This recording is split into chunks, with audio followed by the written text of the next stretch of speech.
Pa evo prije svega da kažem da je za prvih 7 mjeseci ove godine međusobna trgovinska razmjena Republike Srpske i Slovenije nekih 123-4 milijuna evra, što sigurno predstavlja iznos koji moramo tražiti da povećamo, da unaprijedimo, jer realne mogućnosti postoje za to, s obzirom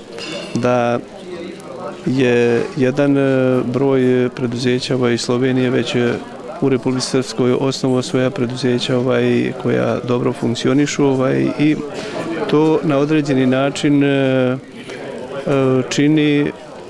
drugačijom slikom spoljnotrgovinske razmjene, jer je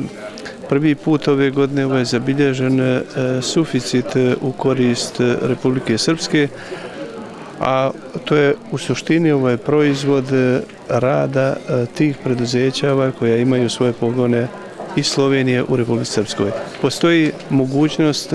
u mnogo djelatnosti da se to unaprijedi, da se razvije i mi očekujemo da će u doglednom periodu do toga i doći.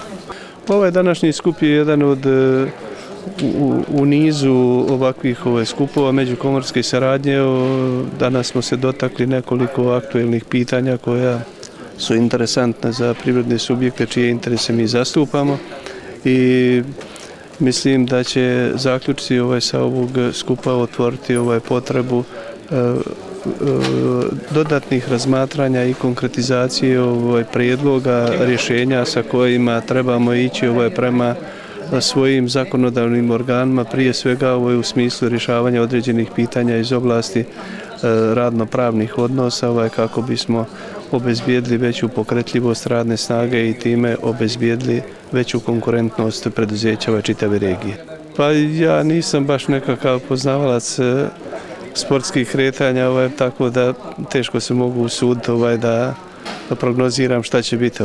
Ako bi me pitali šta bi ja želio, ja volio da bude Srbija prva.